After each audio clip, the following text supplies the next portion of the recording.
Na Rádio Clube 98 e hoje o tema do quadro Giro Previdenciário é aposentadoria rural. Como comprovar no INSS, evitar erros e dúvidas também. Agora, a partir de agora, aqui no quadro Giro Previdenciário com a advogada especialista, doutora Kênia Araújo, que está conosco na linha. Olá, boa noite, doutora Kênia, tudo bem?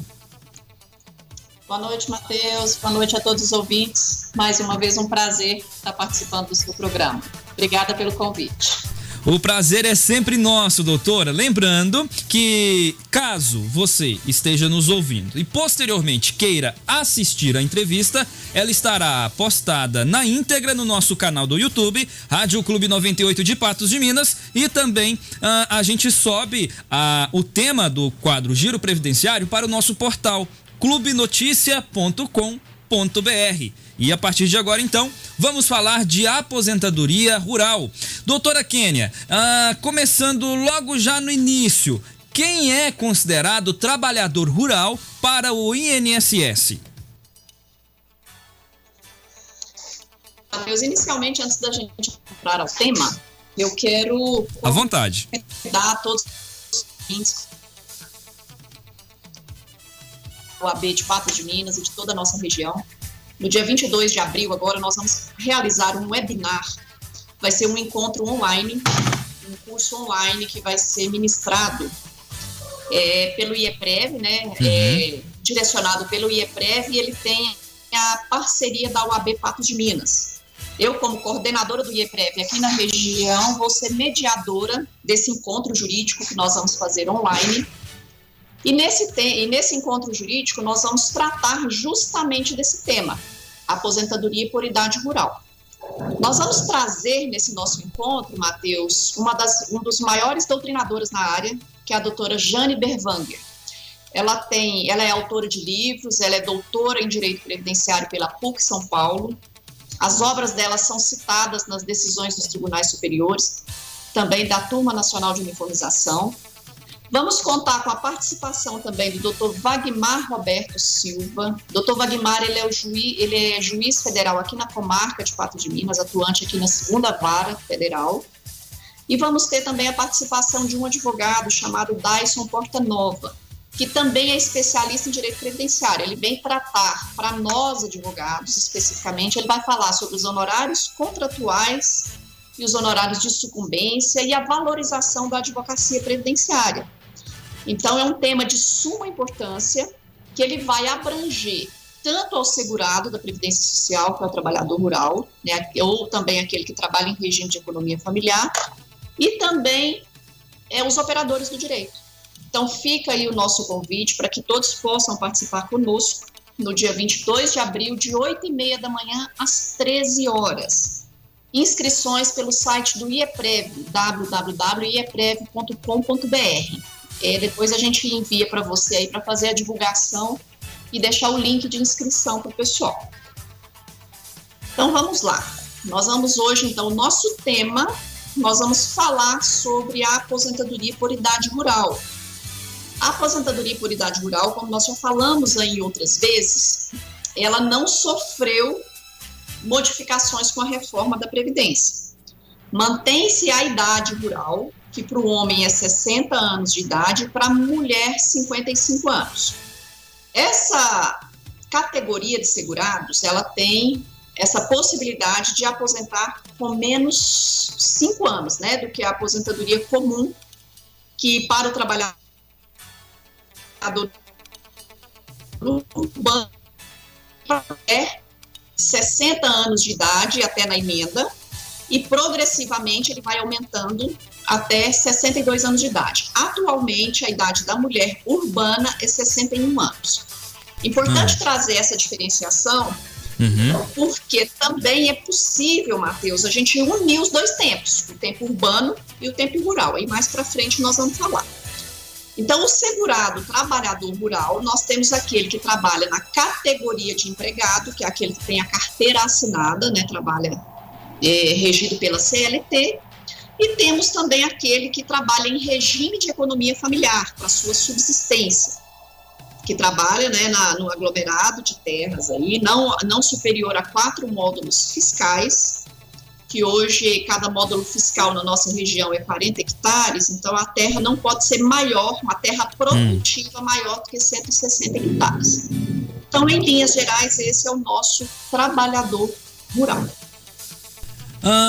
É interessante a senhora ter falado logo no início a respeito que é possível fazer a junção aí, tanto do período urbano quanto do período rural, e a gente fala sobre isso daqui a pouco. Um outro ponto, doutora Kênia, quem que são os segurados especiais no caso da aposentadoria rural? Então, nós temos aí o segurado especial, que é o trabalhador, né, que trabalha em regime de economia familiar, nós temos o pescador artesanal, nós temos o extrativista, acho que tem o indígena também, deixa eu confirmar aqui, porque esses para nossa região aqui, ele não é muito falado, mas esses são os principais. Em regra, para a nossa região aqui, é esses que eu te falei, né? Como a nossa região é uma região predominantemente rural, né, pela nossa agroindústria aqui, o webinar nosso vem de grande relevância por causa disso. A intenção, como eu falei para vocês no início, do IEPREV é discutir assuntos regionalizados. Então, aí como a nossa região, nós temos muita área rural, para cá foi escolhido esse tema. Vamos então falar. No caso da aposentadoria rural, doutora, os garimpeiros, eles podem aposentar, eles podem requerer aposentadoria rural como sendo garimpeiro? Ele teve uma modificação, até deixa eu confirmar a data aqui. Ele foi excluído, né, dessa categoria. E até, salvo engano, acho que até 2003 ele era considerado segurado especial, aí depois não mais. E quem trabalha com carvoeira, trabalhou a vida inteira como carvoeira. A carvoeira, ela é uma extração vegetal, né? É um serviço extrativista. Isso que eu ia te falar, se ela tiver como extrativista vegetal, tudo bem. Aí ela vai ser considerada. Entendi. O serviço de carvoeira em si, que aí você já está fazendo a modificação da matéria, né?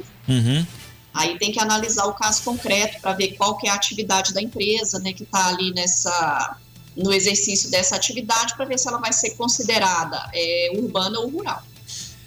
E quem que está excluído da condição de segurado especial para aposentadoria rural?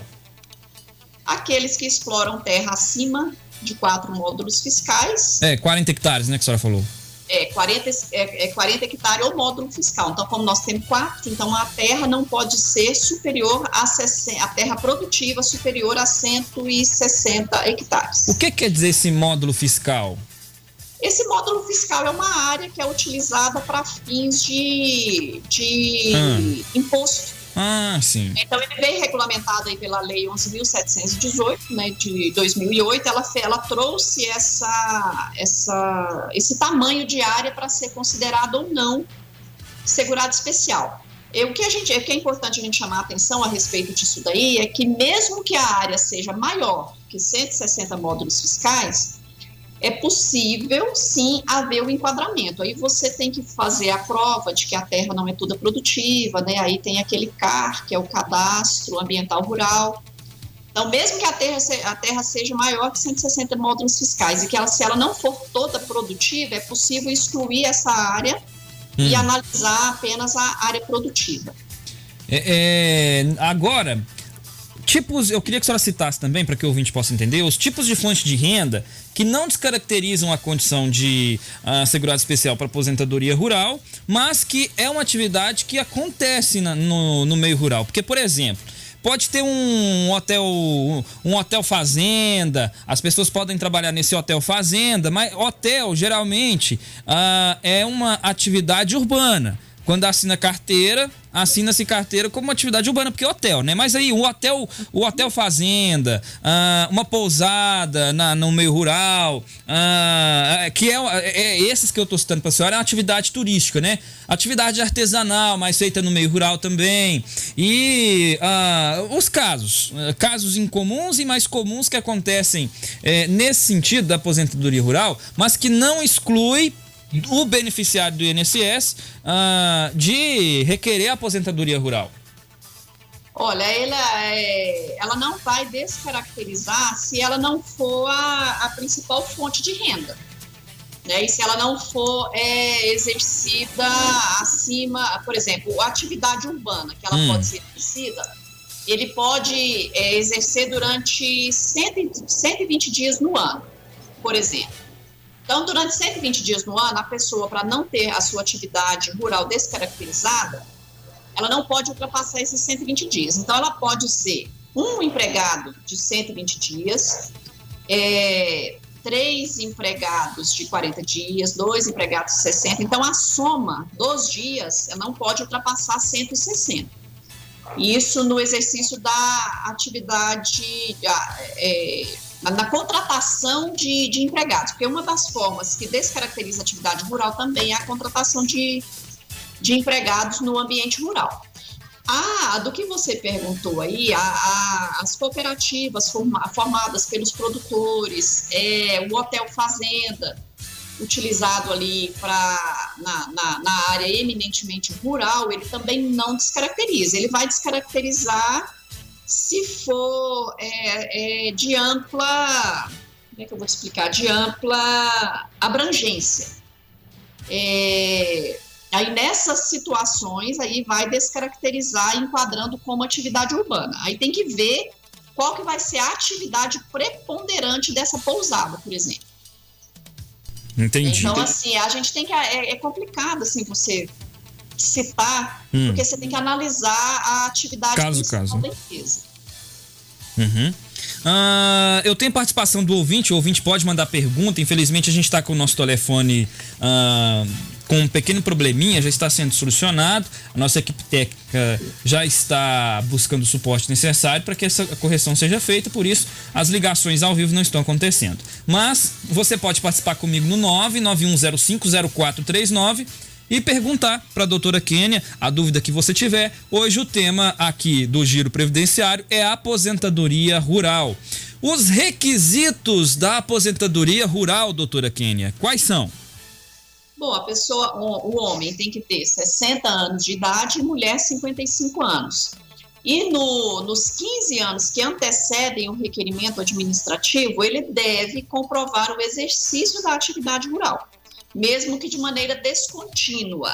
O que isso significa? Não precisa ser os 15 anos corridos, mas ele tem que demonstrar que nos 15 anos aí que antecede o requerimento administrativo, ele exerceu a atividade rural, seja em regime de economia familiar ou seja na condição de empregado. São os dois requisitos que precisa ter. Para ambos os gêneros? Isso. Vamos ver aqui a participação do ouvinte, daqui a pouquinho a gente continua falando. A Neide está aqui participando, vamos ouvi-la. Eu acho graça.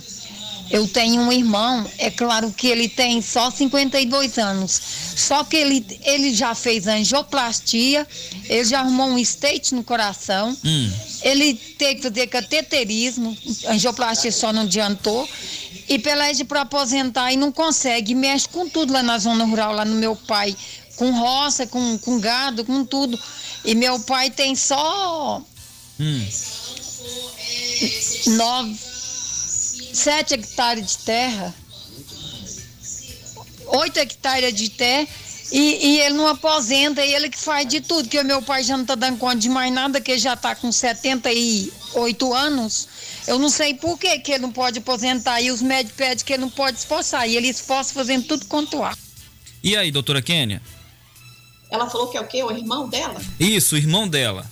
Tem que ver a situação dele, se ele é solteiro, se ele é casado, porque o filho solteiro, ele pode utilizar a documentação rural do pai. Se ele for casado, se ele constituir família, a documentação rural tem que ser em nome dele. Uma das formas de solucionar essa pendência é fazer contrato de comodato, contrato de parceria ali entre pai e filho. Mas, pelo que ela está me dizendo, nós precisamos entender se ele não consegue o benefício de aposentadoria, se é porque ele não passa na perícia, se é porque os médicos não constatam a incapacidade dele, ou se não passa porque não comprova atividade rural. Então, fica complicado responder para ela, porque se a gente não sabe qual foi o motivo do indeferimento. Em ambas as situações, se o INSS nega o benefício, é possível buscar a via judicial. Mas nós temos que entender aí qual foi o motivo da negativa. Se foi por falta de comprovação da atividade rural ou se foi por falta de incapacidade. Vamos aqui então para a participação do ouvinte aqui, o nome dele, o Vitor. Fala, Vitor. Aí que eles me chamaram uma vez no INSS, que me cortaram a minha aposentadoria em 2018. Aí eu entrei com um processo, aí foi Belo Horizonte, o desembarcador mandou voltar a aposentadoria. Aí depois que essa chamada agora, eles me chamaram de novo, eu passei de novo. Será que tem possibilidade de eles me chamar de novo? E aí, doutora? Olha só, a aposentadoria por invalidez, que eu acredito que é a situação dele, ela é uma aposentadoria que ela não é definitiva, ela tem caráter temporário. Então, a pessoa só não passará novamente por perícia administrativa se ela tiver nas duas situações. A primeira, tiver com até 55 anos de idade, 15 anos em gozo de benefício, tem que ter os dois, tem que ter a idade e mais de 15 anos que está recebendo benefício, ou se ela for acima de 60 anos. Do contrário, o INSS pode chamar para a perícia, sim.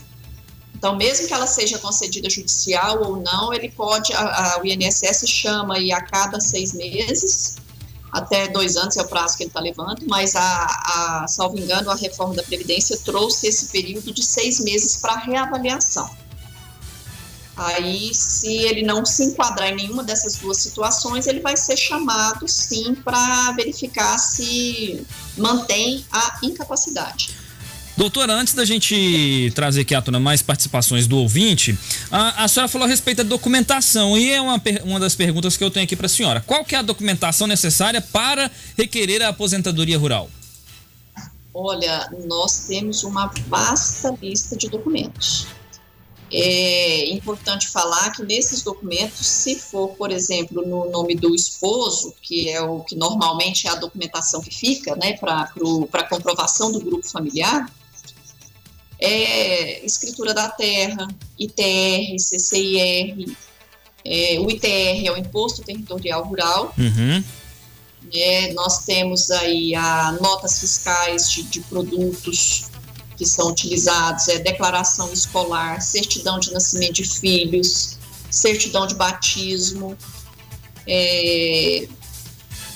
certidão de casamento, onde consta a profissão do marido como lavrador. Então, o artigo 106 da Lei 8.213 e o artigo 54 da Instrução Normativa do INSS, ele traça uma vasta lista de documentos exemplificativos, tá? O que isso significa? Que ela, além daqueles que estão lá, podem servir como meio de prova outros documentos, desde que tragam a profissão do segurado como trabalhador rural. Ela é apta a provar o exercício da atividade. Aqui a participação do ouvinte, o Roberto, quer fazer uma pergunta para a senhora. O Matheus, é o Robertinho de novo. Pergunta a doutora Kênia aí como é que... Meu irmão trabalha na fazenda aqui, tem 31 anos de carteira. Só trabalhou nessa fazenda. Até hoje. Ia estar com 47 anos. Qual é o tempo de carteira que ele precisa para ele aposentar com tempo de carteira? Ou não dá para ele aposentar por tempo de carteira, tem que ser por idade? Qual idade que ele tá, Matheus? Ô Roberto, manda pra gente aí qual a idade que você tá. Vou repetir aqui o áudio dele pra ver se... Repete o áudio aí, que a idade eu não anotei. Uhum. O Matheus, é o Robertinho de novo. Pergunta a doutora Kênia aí como é que...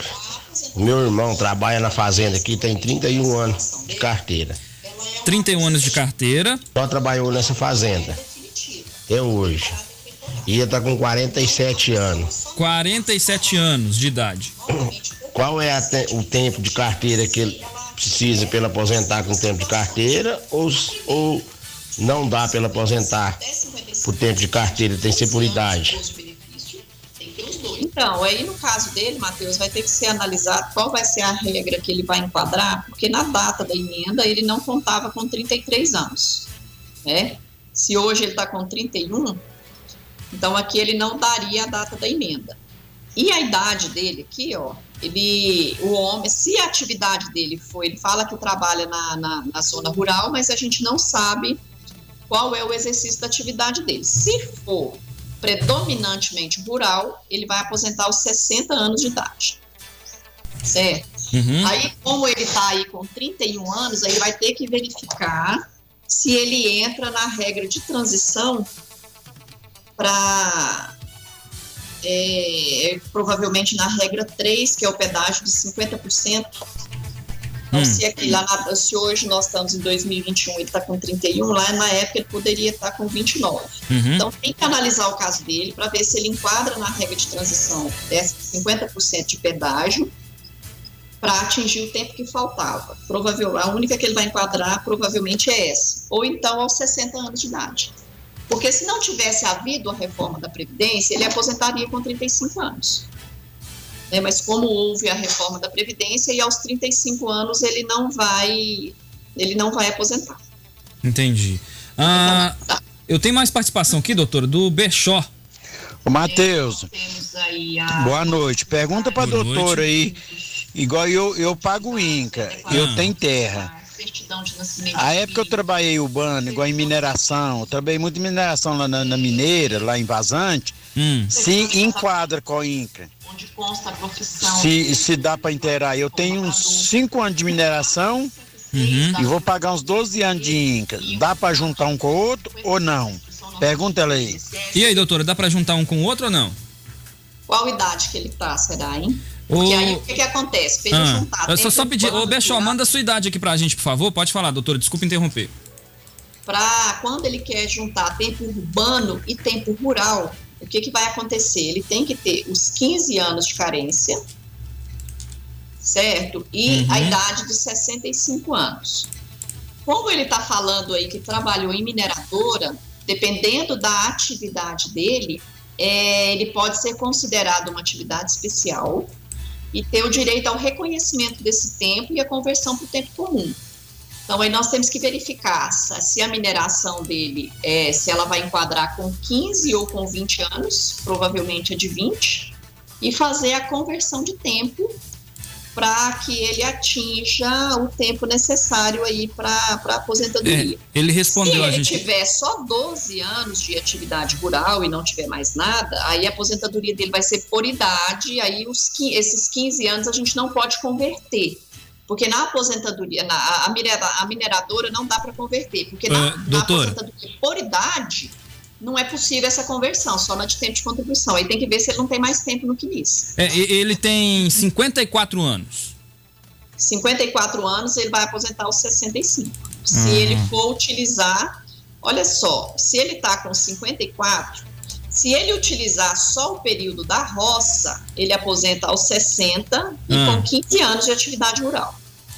Se ele for querer usar o tempo da mineradora, ele vai aposentar aos 65, aí ele pode somar.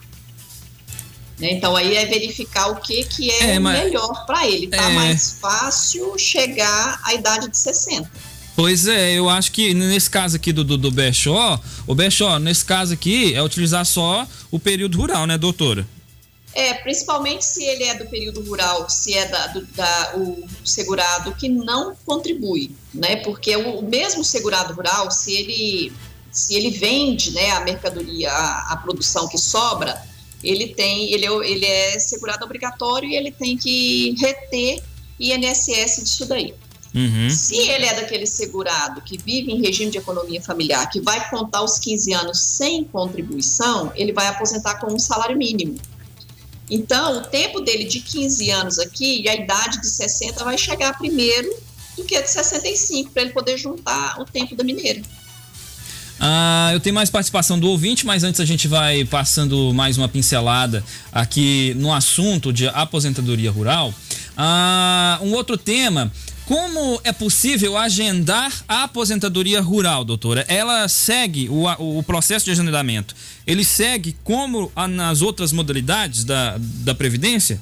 Sim, o segurado, se ele for fazer sozinho, ele vai acessar o meu INSS, vai em agendamentos e requerimentos e vai fazer o pedido de aposentadoria. Lembrando que a autodeclaração de atividade rural, ele é um documento obrigatório.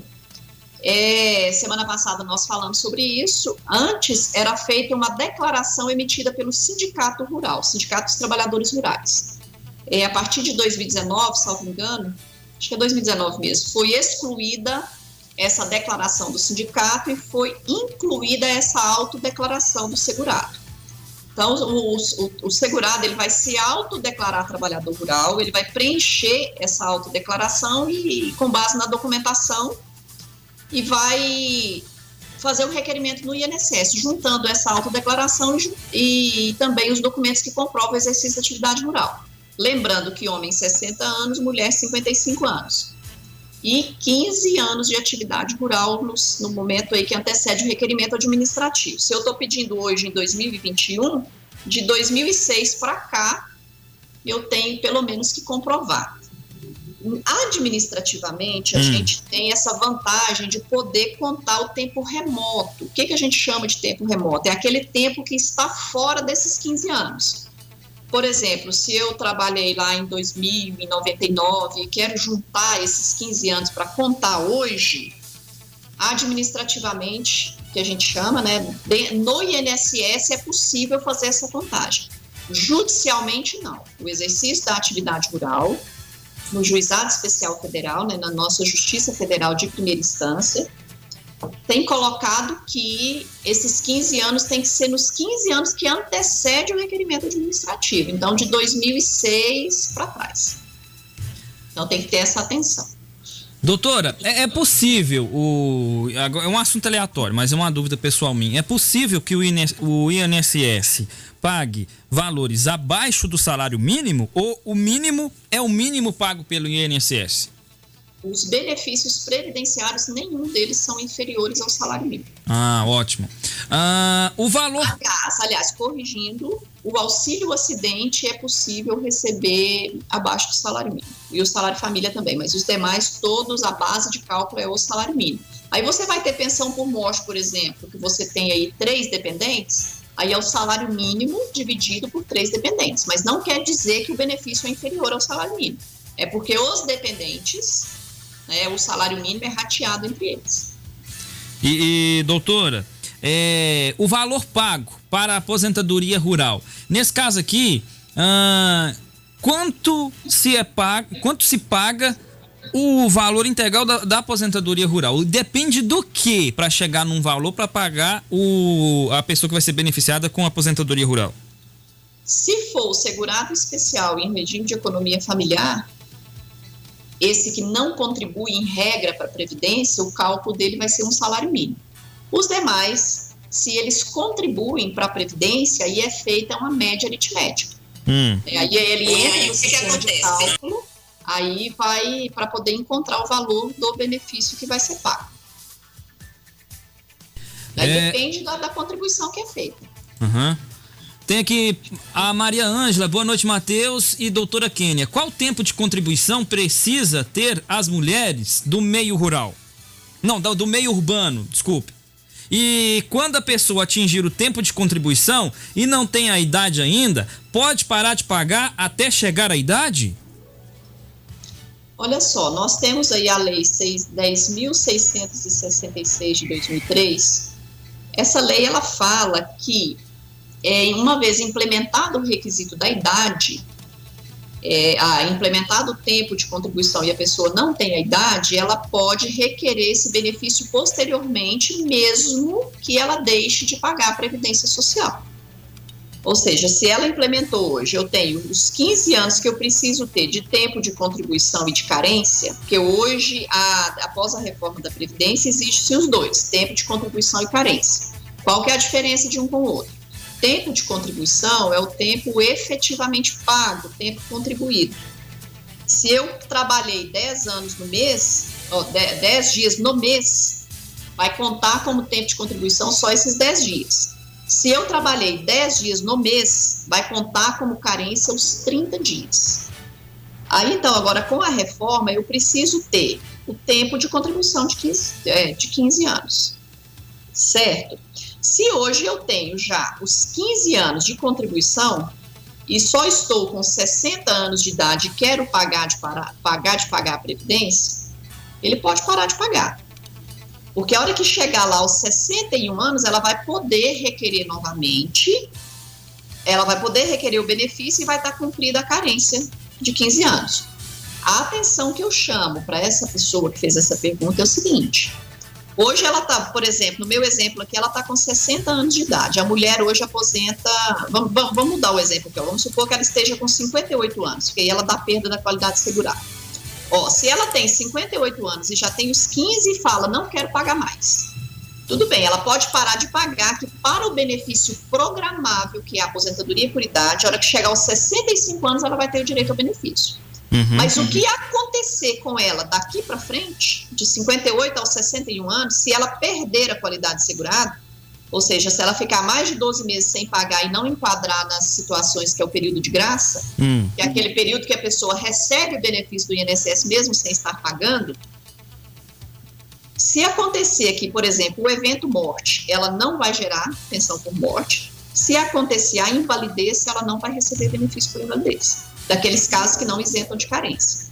Então, é importante a pessoa ter isso em mente, porque o INSS, o próprio nome já diz, é um Instituto do Seguro Social.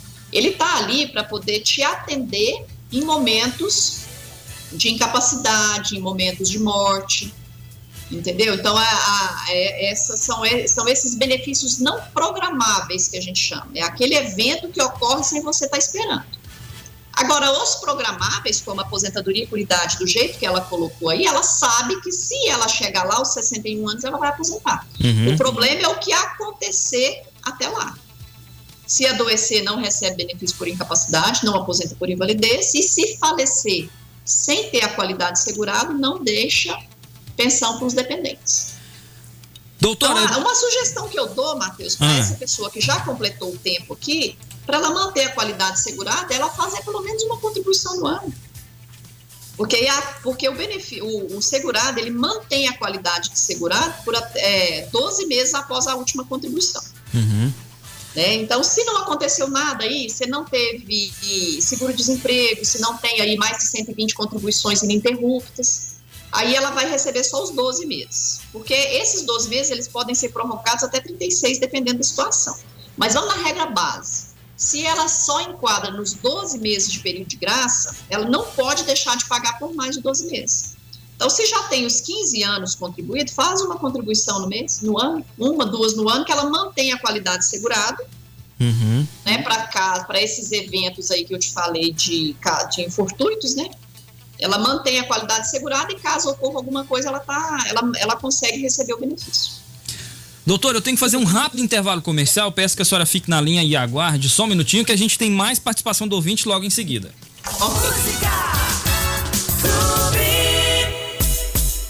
Fique em sintonia. De Tudo Um Pouco volta já. Quem é produtor rural sabe quanto uma boa parceria é importante. Por isso, o Banco do Brasil está aqui para tudo o que você imaginar. Para garantir a primeira muda, tudo para custear a sua produção. Para bater recorde na colheita, tudo para investir em inovação. Para conquistar o novo maquinário, tudo para ampliar a produtividade. Para plantar, produzir ou crescer, conte com o crédito do Banco do Brasil. Vem ser cliente. Banco do Brasil. para tudo que você imaginar. Mês de abril é mês de deixar sua casa ou seu ambiente de trabalho como você sempre sonhou. E no Salão de Móveis, a assessoria é grátis. Auxiliamos você pensando sempre no seu conforto e na sofisticação do seu espaço. Queremos fazer parte desse sonho também. Entre em contato e solicite que um de nossos colaboradores te auxilie. Será um prazer recebê-los em nossa casa. Mês com muitas novidades e negociações, conforme a sua necessidade. Salão de Móveis, Avenida Brasil 1150, Bairro Brasil, próximo ao estádio da URT. O seu negócio merece estar na boca do povo. Se destacar dos demais. Ser sucesso entre potenciais clientes. Conecte com o sucesso. Faça parte do time de parceiros do programa De Tudo Um Pouco. Anuncie conosco com a melhor negociação. Entre em contato com o nosso comercial pelo telefone 996740097. Atenção cliente CEMIG. Todos os dias realizamos ações para melhoria e expansão da nossa rede de fornecimento de energia, executando desligamentos programados. Para saber se o seu endereço está nessa programação, bem como a data e a hora da interrupção, acesse cemig.com.br. Você também pode receber avisos de desligamentos em sua região por SMS ou e-mail. Basta atualizar seus dados no CEMIG Atende Web. CEMIG, nossa energia, sua força. Minas Gerais, governo diferente, estado eficiente. Estamos apresentando na Rádio Clube 98 o programa De Tudo Um Pouco com Matheus Alves.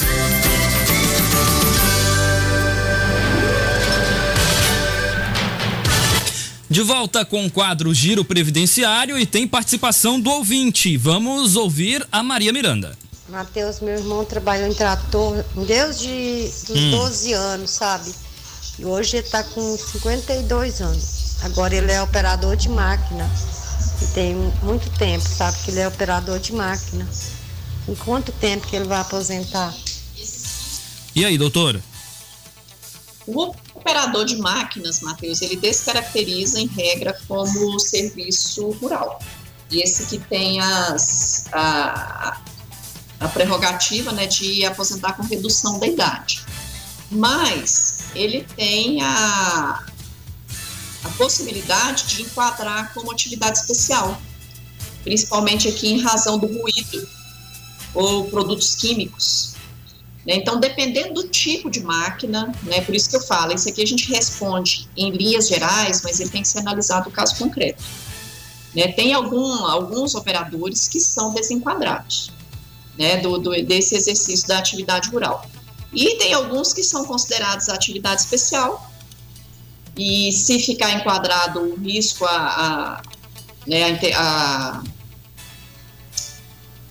se ficar enquadrado aí que a atividade é nociva à saúde dele, ele pode ter o tempo reconhecido e fazer aquela conversão do tempo comum que eu falei com vocês, que é o acréscimo de 40% do tempo em decorrência disso. Por exemplo, se ele trabalhou aí 10 anos como tratorista, como operador de máquinas, ele pode ganhar aí 4 anos, né, em decorrência da conversão.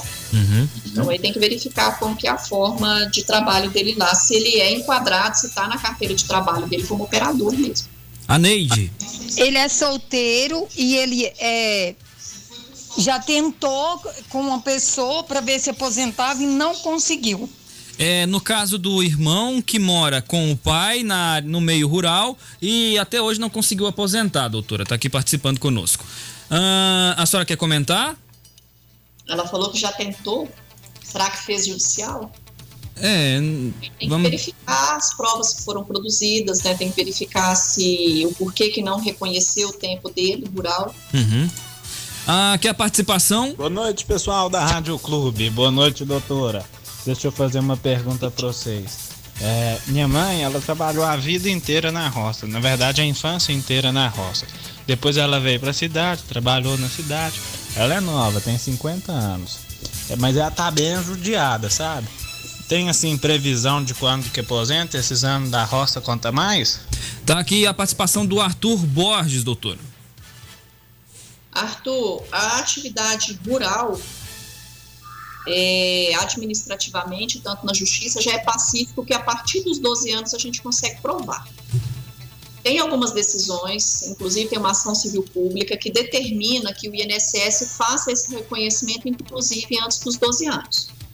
Para isso, é preciso comprovar a atividade rural em regime de economia familiar, e esse período rural ele vai ser contado até o primeiro registro urbano ou até o casamento dela. Se ela for somar esse tempo para uma aposentadoria por tempo de contribuição ou uma aposentadoria por idade, a por tempo de contribuição, por exemplo, o período rural ele vai ser contado só até novembro de 91, sem ela precisar indenizar. E na aposentadoria por idade, ela consegue contar, porém, ela só aposenta aos 62 anos. Ela está com 50, então nós temos que verificar se esse período urbano dela, se ela tem pelo menos esses 15 anos de atividade urbana, para que, somado ao tempo rural desde os 12 anos de idade, consiga atingir o tempo que ela precisa, que até a emenda constitucional era de 30 anos de tempo, ou até 28 anos lá na emenda, para que ela enquadre em alguma das regras de transição. Então é preciso analisar o caso dela. Vamos lá, tem aqui também a participação, vamos ouvir. O Arthur, você estava gravando um áudio aí, pode continuar, viu? Se tiver mais alguma dúvida, se a doutora tiver te auxiliado, se ficou alguma dúvida, pode mandar. Vamos lá. Ô Matheus, é o Robertinho de novo. Fala com a doutora Kênia que meu irmão trabalha nessa fazenda, é serviço braçal. Ele respondeu a gente. É serviço braçal. Desde quando ele entrou na fazenda, ele mexe com tiração de leite, fazer cerca. É serviço braçal, bater pasto, mexer com lavoura, essas coisas. Doutor. Aí tá com esse tempo de carteira aí, 31 anos só nessa fazenda mexendo com esse tipo de serviço. E aí, doutor? Então, aí ele vai, se for por tempo de contribuição, ele vai na regra normal dos 35 anos até os 31 na data da reforma, que provavelmente ele estaria lá com 29. Então, eu acredito que ele enquadra na regra aí dos 50% de pedágio, né? Então, se na reforma ele faltava 6 anos, ele precisaria trabalhar por mais 12. Né? E por idade, ele vai aposentar aos 60 anos, porque se a atividade dele é braçal, ele é enquadrado como trabalhador rural empregado. Aí, para aposentar por idade, ele entra na redução comum de todos os trabalhadores rurais se aposentando aos 60 anos. Doutora, a gente prosseguindo aqui com o tema da aposentadoria rural, a gente já falou também do valor pago para a aposentadoria rural. Se o ouvinte tiver mais alguma dúvida, o telefone da Rádio Clube, para você entrar em contato, é o 991050439. Esse telefone não é possível você ligar para ele, porque a gente utiliza esse telefone, é um número de celular normal, comum, mas a gente utiliza ele somente para o WhatsApp. Então, por isso que não é possível você ligar para ele. Agora, você que não tem o WhatsApp, infelizmente, a gente está com um pequeno probleminha no fornecimento da linha fixa aqui para a emissora, e por isso não é possível que você ligue para a gente e participe. Quando você tenta ligar, a ligação não completa. Por isso, a gente está passando por uma modernização no sistema. E por isso, não é possível que você participe ao vivo. Mas, peça alguém, um conhecido, o telefone do nosso WhatsApp é o 991050439. Pode mandar sua mensagem, a gente está ao vivo também pelo Facebook. Doutora, a gente fez uma explanação geral sobre o tema. A senhora acha importante ressaltar mais algum detalhe sobre a aposentadoria rural? Então, Matheus, é importante chamar a atenção das pessoas, mais uma vez, para o planejamento previdenciário. As pessoas pensam assim, não, a atividade rural eu vou aposentar só dessa forma, ou quanto a completar a idade, 60 anos para o homem e 55 anos para a mulher. Mas nós temos a possibilidade da aposentadoria híbrida. Nessa aposentadoria híbrida, eu posso utilizar o tempo rural. Se eu já tenho a idade, por exemplo, se eu consigo completar esses 15 anos aí antes de julho de 94, num planejamento previdenciário, você consegue fazer períodos de contribuição com valores mais altos para que a pessoa aposente com um valor acima do salário mínimo. Em regra, o segurado especial, aquele que não contribui para a Previdência, né, a não ser naquelas situações que ele venda a sobra, né, da produção, ele vai aposentar com um salário mínimo. Mas é possível a utilização desse tempo rural também para aposentadoria híbrida. E na aposentadoria híbrida é possível fazer esse planejamento para que o valor saia acima do salário mínimo. Então é importante a gente colocar isso, e eu reforço aí o convite para quem puder participar conosco do nosso webinar. Lá nós vamos estar com uma palestrante, como eu falei com vocês, uma das maiores autoridades sobre o tema que nós temos na área previdenciária. E vai falar exatamente sobre essa atividade rural. É isso então, doutora Kênia Araújo, obrigado pela participação, e terça-feira que vem tem mais quadro Giro Previdenciário aqui no De Tudo Um Pouco. Mais uma vez, muito obrigada, Matheus. É sempre uma honra estar aqui com vocês. Eu sei quanto a nossa população, quanto os nossos segurados são carentes de informação. Exatamente. Tem na UAB uma parceira. Sempre que o papel da UAB é trazer informação para a sociedade, a nossa função social. E eu faço isso com muito carinho, com muito amor, é a profissão que eu escolhi. Então, use e abuse da UAB sempre que vocês precisarem. Nós, não só eu, que estou aqui mais à disposição de vocês, mas qualquer dos profissionais que estão ligados comigo aí na Comissão de Direito Previdenciário. Todos eles estão aptos a participar com você, como a gente já teve aí outros colegas participando. E é sempre um prazer estar aqui respondendo dúvidas e trazendo informação para a nossa sociedade. Doutora, antes da gente despedir de fato, chegou aqui um áudio do Arthur, vamos ouvir. Outro trem que eu esqueci de perguntar. No caso, como o serviço dela era na roça, bem na roça mesmo, trabalhava com a minha avó, que também é da roça, nasceu na roça.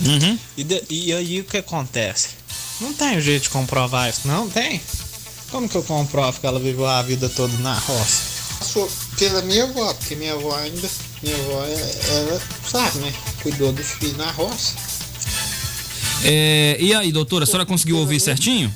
Ouvi. Aí, nessa situação, ela vai utilizar a documentação dos pais. O que tem o pai, o que tem a mãe, para comprovação que a pessoa morava na roça, desde então, e que desde os 12 anos ajudava os pais, nós temos a declaração escolar. É um dos principais documentos para essas pessoas que estudaram na zona rural.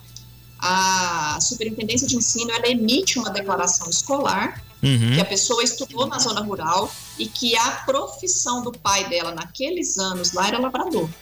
Então é um dos principais documentos que prova que, por exemplo, a mãe dele ficou na roça, trabalhou na roça desde os 12 anos, porque ali vai ter o período todo que ela estudou na roça.